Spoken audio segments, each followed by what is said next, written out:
organic, unpredictable, unknown, lovely, beautiful, a sense of fulfillment. This is part of the pleasures of life and not the chores of life.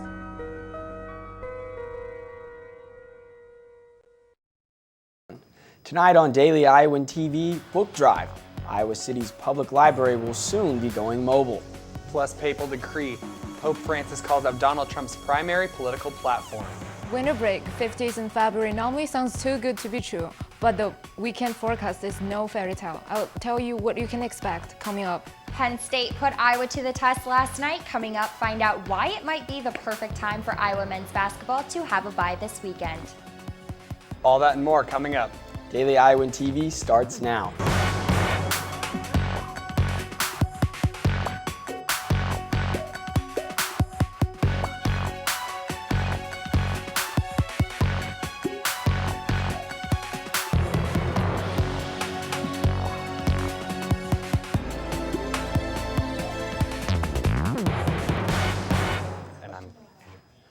Good evening and thanks for joining us. I'm Cole Johnson. And I'm Andrew Roberts.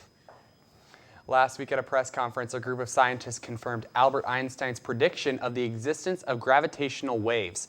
This is the very first time these waves have been detected since Einstein's developed his theory of gravity over 100 years ago in 1915. Daily Iowan TV's Zhao Li has more.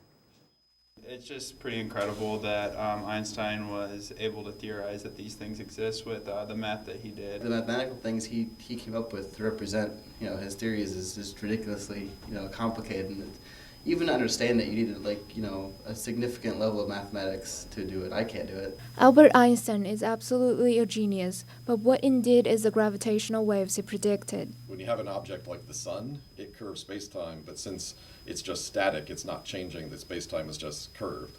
But in this case, we have two black holes that are actually orbiting around each other, so they make ripples in space-time that can travel across the universe, just like a ripple in a pond can travel across a pond. This is the first time we see the gravity waves directly, and also the first proof of the existence of the black holes. This is the first time we've actually seen two black holes merge together, and so we really, with the gravitational waves, you can probe right down to the event horizon, the very boundary of the black hole, which hasn't been possible before. But the most exciting thing is that this is actually a new way of seeing the universe. Almost all of astronomy relies on light in one form and another, whether it's visible light like we're seeing each other, or radio waves, or X-rays like I study. Now we can see objects directly with their gravitational waves. So the most exciting thing could come within a few years.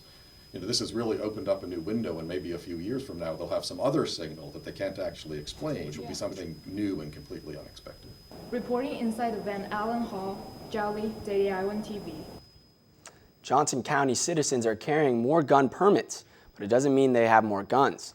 The sheriff's office says roughly 300 permits were sold in 2015 from 1,200 administered the previous year. These include annual permits to purchase a gun and 5-year permits to carry concealed weapons, following a bill passed in 2011. The sheriff's office says it could be residents renewing their expiring permits nationally. Permit numbers are not accurate in tracking gun sales because the number of firearms sold in the U.S. is not known. Iowa City curbs and streets are getting a makeover. In May of 2014, Iowa City received a complaint that the street's curbs are not handicap accessible. The U.S. Department of Justice opened an investigation to redesign curb ramps that will allow those in wheelchairs and ambulatory devices better mobility. Looking at the American Disabilities Act website, this is the blueprint for how cities should be constructing their sidewalks for handicapable citizens. Mayor Pro Tem Kingsley Botchway spoke about the upcoming steps Iowa City is taking to solve this problem. I do think it's an important thing. I want to make sure that we have accessibility across Iowa City. Now we're in pothole season, tearing up the street and then having to redo it and spend extra money. Iowa City doubled the investment money by $50,000 from 2014. They are currently continuing this project with this budget. Senior students struggling to find a job after graduation have help on campus.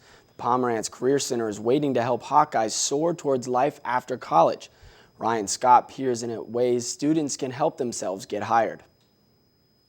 With graduation right around the corner, it's time for seniors to grab their resumes, write their cover letters, and hit the job market.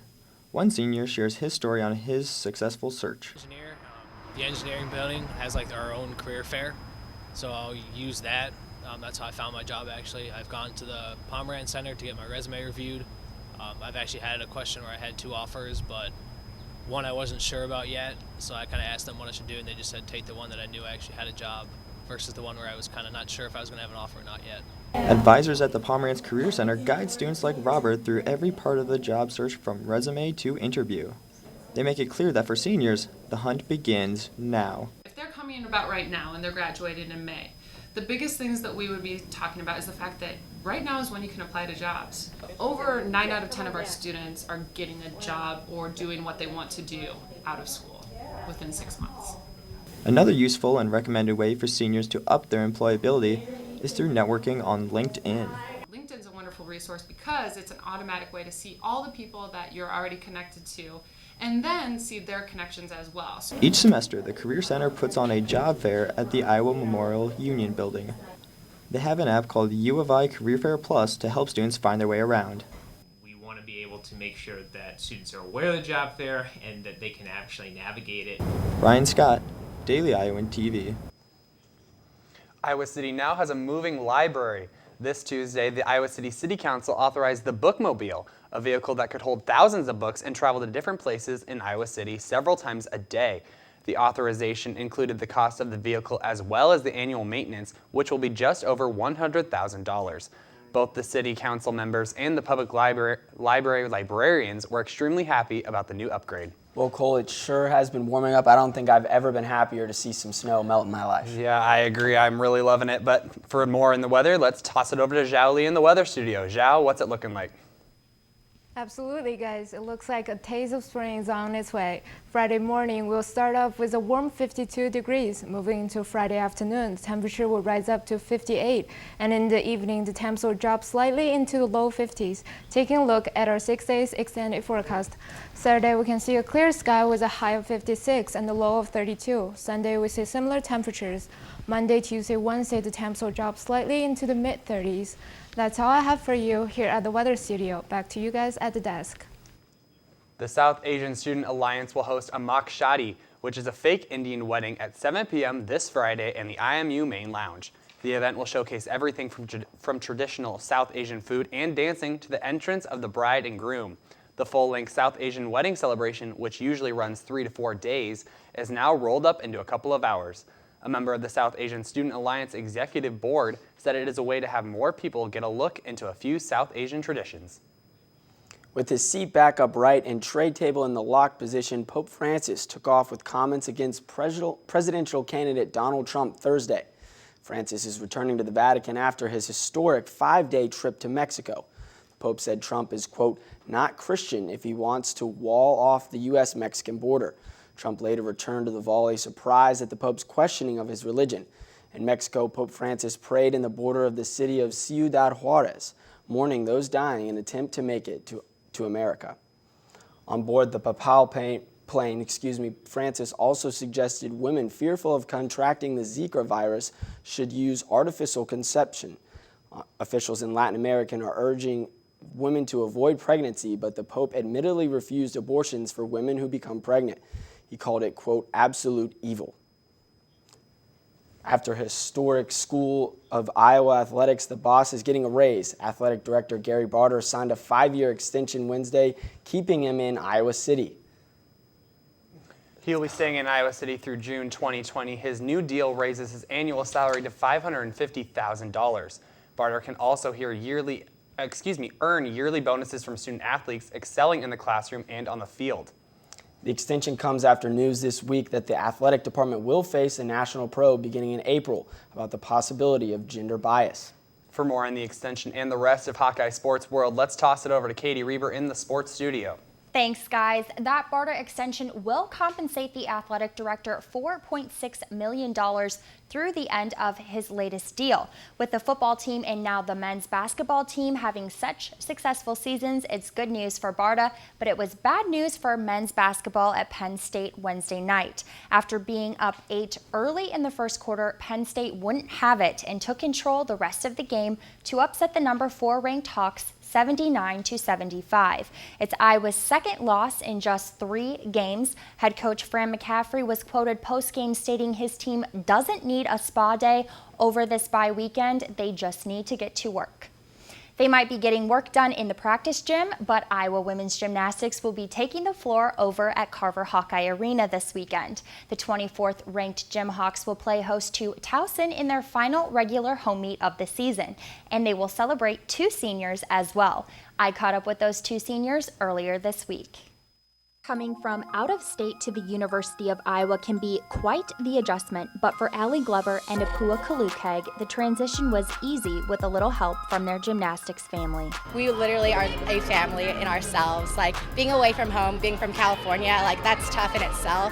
So like having everybody, the 22 or 21 other girls, plus the coaches, our managers to fall back on is amazing. It's like one huge family. Everyone is welcoming, they're nice, they bring you in and they make you feel like home. So being a part of a community like that is something that's been so special, just to have come from so far away and, you know, feel like it was home automatically. Both of these seniors have learned more than gymnastics time in black and gold. I really figured out who I am as a person, what I need to be successful in gymnastics or, you know, outside in the real world. And it's something that it would have been hard to learn without a team and, you know, an atmosphere like that to really learn those things about yourself and where you function the best and how you thrive. It's hard being with 20 other girls. Like, you know how everybody has like different personalities. So learning how to cope with that and deal with that and learning how everybody interacts and getting to know myself through that too is a good learning experience. Inevitably, Saturday night will be emotional as it is their final home meet, but these ladies are excited to bring their best. Just having that experience to go out and compete one more time at a home meet. It's always emotional for any senior night, whether you're a freshman watching a senior go or being the senior, but I'm just so happy that this year everything has come together for us as a team and I kind of get to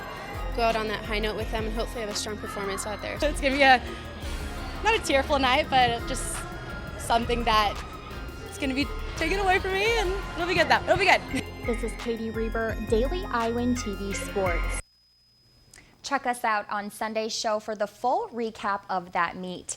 Carver will act as a home base for another championship caliber team on Monday. Iowa Wrestling has their national dual meet against North Carolina State at 7 p.m. and it's about to be deja vu for one wrestler. Taylor Brooks tells us more. These next 4 weeks for Iowa wrestling won't be easy. Between the national duel, the Big Ten championships, and the NCAA duels in New York, it all starts in Iowa City, though, on Monday for the national duel meet. And for one Iowa wrestler, he will meet his match once again. Sam Stoll lost to NC State's Nick Gawdowski at the Midland Championships in December, so Stoll knows this second time around won't be easy. When it comes to this rematch, Stoll has to do things differently. I got to do a lot of things different. I didn't wrestle a good match, but there was a lot to improve on. And the redshirt freshman has seen improvement since the loss to the 2-time NCAA champion. I think throughout the season I've continued to improve, and this will be a good match to show that. Since that Midland semifinal, Stoll hasn't lost a match, but Monday will be a quick answer to see how much he has improved.